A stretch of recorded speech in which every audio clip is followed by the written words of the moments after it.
तर नमस्कार मित्रांनो, जय महाराष्ट्र. मीच आहे प्रथमेश आणि तुम्ही पाहता जॉब्स आणि बर्ड्स काही पुन्हा एकदा स्वागत करतो. एका नवीन जॉबच्या अपडेटसोबत. आजच्या मित्रांनो गव्हर्नमेंटची भरती आलेली आहे. काय असणार आहे व्हॅकन्सी, कोणकोणत्या जागा असणार आहेत, कोणकोणते विद्यार्थी यासाठी अर्ज करू शकतात, सर्व सविस्तर माहिती सांगणार आहे. व्हिडिओ शेवटपर्यंत नक्की बघा. ही जी भरती मित्रांनो असणार आहे CRPF म्हणजे सेंट्रल रिझर्व्ह पोलीस फोर्स यांच्याकडून ही जाहिरात प्रसिद्ध करण्यात आलेली आहे आणि हे department ministry of home affairs यांच्या अंडर येणारं डिपार्टमेंट आहे. तर मित्रांनो कायमस्वरूपीची परमनंट नोकरी यामध्ये असणार आहे. ही मात्र सेंट्रल गव्हर्नमेंटची व्हॅकन्सी असणार आहे. पण तुम्हाला महाराष्ट्रामध्ये यासाठी नोकरीची संधी असणार आहे. कारण महाराष्ट्रासाठी सेपरेट जागा यामध्ये असणार आहेत. तुम्हाला एक्झामसुद्धा महाराष्ट्रामध्ये आणि तुमचं नोकरीचं ठिकाणसुद्धा महाराष्ट्रामध्ये असणार आहे. त्यामुळे ही एक चांगली संधी तुमच्यासाठी असणार आहे. त्यामध्ये पदे कोणकोणते असणार आहेत, त्याचबरोबर डिटेल व्हॅकन्सी काय असणार आहे, सर्व सविस्तर माहिती सांगतो. व्हिडिओ शेवटपर्यंत नक्की बघा. तर चला व्हिडिओला सुरुवात करूया. त्याआधी मित्रांनो चॅनलवरती नवीन असाल तर चॅनलला सबस्क्राईब करायला विसरू नका. मी तुम्हाला डेली रोज एका नवीन जॉबची अपडेट देण्याचा माझा छोटासा प्रयत्न असतो. त्यासाठी चॅनलला सबस्क्राईब करायला विसरू नका. यामध्ये तुम्हाला पगार किती असणार आहे, पगार बघा यामध्ये तुम्हाला 21,000 पासून 69,100 इतकी सॅलरी तुम्हाला पर मंथ यामध्ये राहणार आहे.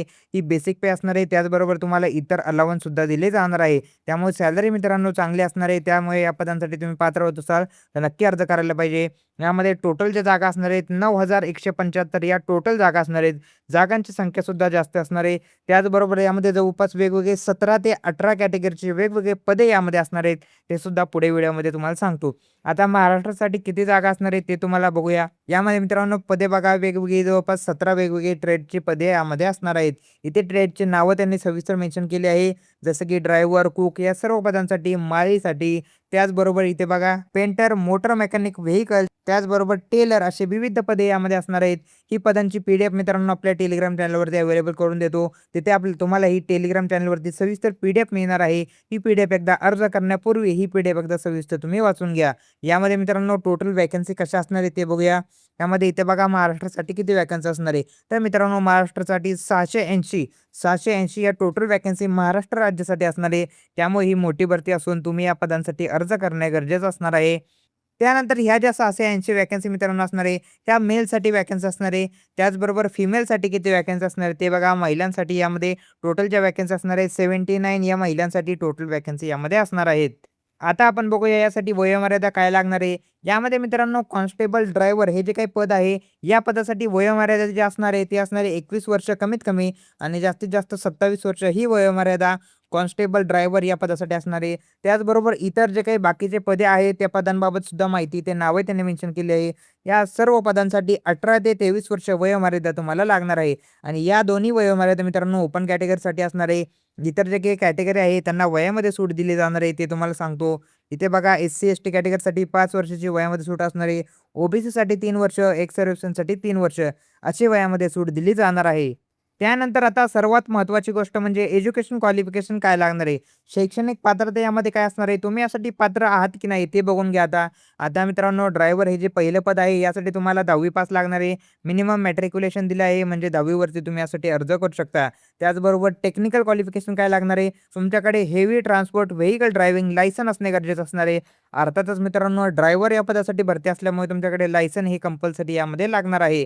त्याचबरोबर तुमच्या यामध्ये रिक्रुटमेंटच्या वेळी ड्रायव्हिंग टेस्टसुद्धा होणार आहे. ती सुद्धा तुम्हाला पास करणे गरजेचं असणार आहे. मित्रांनो ड्रायव्हर हे पद असणार आहे त्यामुळे तुम्हाला गाडी चालवता येते की नाही याची ड्रायव्हिंग टेस्टसुद्धा यामध्ये होणार आहे. ती सुद्धा तुम्हाला पास होणे गरजेचं असणार आहे.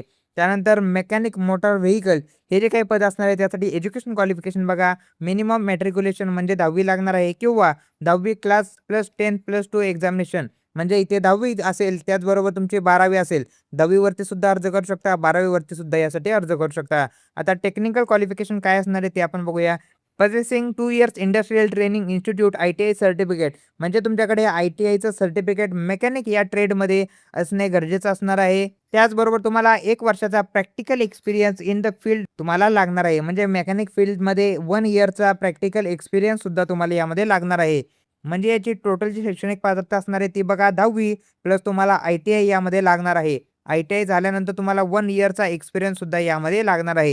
हे क्वालिफिकेशन मेकॅनिक मोटर व्हेइकल या पदासाठी लागणार आहे. त्याचबरोबर बाकीचे जे काही मित्रांनो पदे असणार आहेत फॉर ऑल अदर ट्रेड्समन म्हणजे बाकीचे जे काही पदे तुम्ही वरती बघितले त्या सर्व पदांसाठी क्वालिफिकेशन बघा. मॅट्रिक्युलेशन म्हणजे तुम्हाला 10वी लागणार आहे. टेक्निकल क्वालिफिकेशनमध्ये बघा must have proficient and work in respective trade म्हणजे तुम्ही त्या स्पेसिफिक ट्रेडमध्ये प्रोफिशियंट असणे गरजेचं असणार आहे. एक्सपिरियन्स तुम्हाला यामध्ये लागणार नाही, पण प्रोफिशियंट जसं की फॉर एक्झाम्पल माळी काम असेल, तर माळीचं हे पद आहे, तर तुम्हाला माळी कामाची सर्व माहिती असणे गरजेचं आहे. त्याचबरोबर माळी काम तुम्हाला करता येणे गरजेचं असणार आहे. त्यानंतर इथे बघा मसून किंवा इलेक्ट्रिशियन जे काही पद असणार आहे, त्या पदासाठी क्वालिफिकेशन मॅट्रिक्युलेशन म्हणजे इथे सुद्धा 10वी लागणार आहे. 1 इयर एक्सपिरियन्स तुम्हाला यामध्ये लागणार आहे.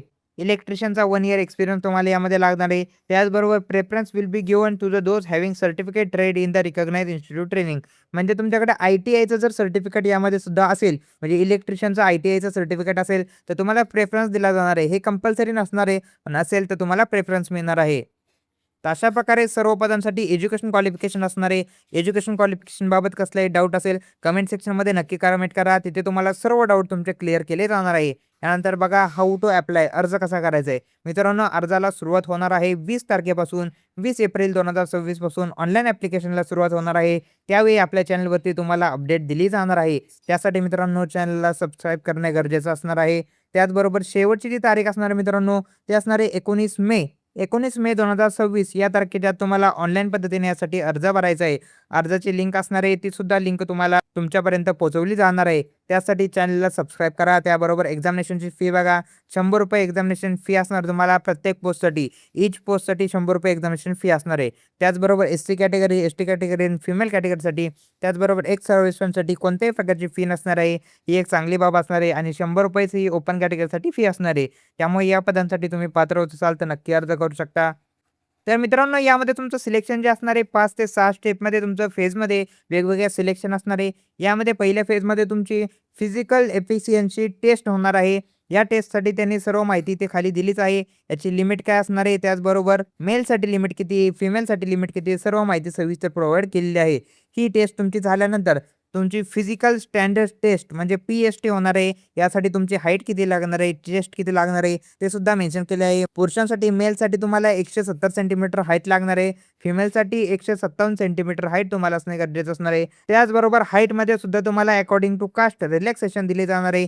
ते सुद्धा सविस्तर त्यांनी इथे प्रोव्हाईड केले आहे. हाईट झाल्यानंतर तुमची चेस्ट सुद्धा टेस्ट होणार आहे. चेस्ट टेस्टमध्ये तुम्हाला छाती न फुगवता 80 सेंटीमीटर असणार आहे. फुगवून तुम्हाला 5 सेंटीमीटर एक्सपान्शन यामध्ये असणे गरजेचं असणार आहे. त्याबद्दल सुद्धा रिलॅक्सेशन असणार आहे, ते सुद्धा सविस्तर प्रोव्हाईड केले आहे. हे झाल्यानंतर तुमची वेटची टेस्ट सुद्धा होणार आहे. तुमचं वजन सुद्धा यामध्ये बघितलं जाणार आहे. त्यानंतर तुमची कॉम्प्युटर बेस्ड टेस्ट असणार आहे. हे झाल्यानंतर तुमची सी-बी-टी म्हणजेच कॉम्प्युटर बेस्ड टेस्ट असणार आहे. त्याबद्दल सविस्तर माहिती दिली आहे. त्यासाठी वेगवेगळे 4 सब्जेक्ट असणार आहे. General intelligence and reasoning, general knowledge and general awareness, elementary mathematics आणि हिंदी, इंग्लिश असे टोटल 4 सब्जेक्ट यामध्ये असणार आहे. टोटल 2 तासांचा कालावधी यामध्ये तुम्हाला दिला जाणार आहे. 100 मार्कांची ही एक्झाम यामध्ये असणार आहे. आता या एक्झामसाठी जो काही डिटेल सिलेबस असणार आहे, ते सुद्धा त्यांनी इथे प्रोव्हाईड केलं आहे. ते सुद्धा तुम्ही इथे डिटेल सिलेबस या पी-डी-एफमध्ये बघू शकता. हा डिटेल सिलेबस नीट बघून घ्या. त्यानंतर तुमची होणार आहे ट्रेड टेस्ट. प्रत्येक ट्रेडसाठी वेगवेगळे त्याचे ट्रेड टेस्ट असणार आहे. त्या ट्रेड टेस्टनुसार तुम्हाला टेस्ट द्यावी लागणार आहे. म्हणजे फॉर एक्झाम्पल जर तुम्ही ड्रायव्हर पदासाठी असणार आहे, तर तुम्हाला नॉलेज ऑफ ड्रायव्हिंग ट्रेडचं नॉलेज असणं गरजेचं असणार आहे. हँडलिंग येणे, ड्रायव्हिंग येणे, त्याचबरोबर पार्किंग येणे, त्याचा मेंटेनन्स गाडीचा तुम्हाला येणे, लाईट किंवा हेवी व्हेइकलचा मेंटेनन्स जो काही असतो तो तुम्हाला त्याचं नॉलेज असणं तुम्हाला गरजेचं असणार आहे. अशा प्रकारे सर्व ट्रेडसाठी सविस्तर माहिती त्यांनी इथे प्रोव्हाईड केलेली आहे. हे सर्व झाल्यानंतर तुमचं होणार आहे डॉक्युमेंट व्हेरिफिकेशन. डॉक्युमेंट व्हेरिफिकेशन नंतर तुमची शेवटची फेज असणार आहे. शेवटच्या फेजमध्ये तुम्हाला मेडिकल एक्झामिनेशन तुमचे असणार आहे.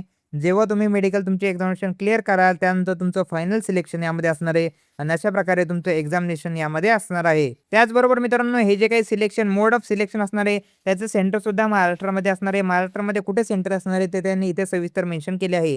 या ठिकाणी तुमचं महाराष्ट्रामध्ये या सर्व एक्झाम कंडक्ट केल्या जाणार आहेत. तर अशा प्रकारे मित्रांनो ही एक मोठी भरती असणार आहे. या भरतीबाबत सविस्तर माहिती तुम्हाला सांगितलीच आहे. या भरतीबाबत कसल्याही प्रकारचा डाऊट असेल किंवा अर्जाबाबत कसल्याही प्रकारचा डाऊट असेल, कोणत्या पदाबाबत कसल्याही प्रकारचा डाऊट असेल, कमेंट सेक्शनमध्ये नक्की कमेंट करा. आणि अशाच प्रकारच्या रोजच्या अपडेटसाठी आपल्या चॅनलला सबस्क्राईब करायला विसरू नका. भेटूया पुढच्या व्हिडिओमध्ये. धन्यवाद.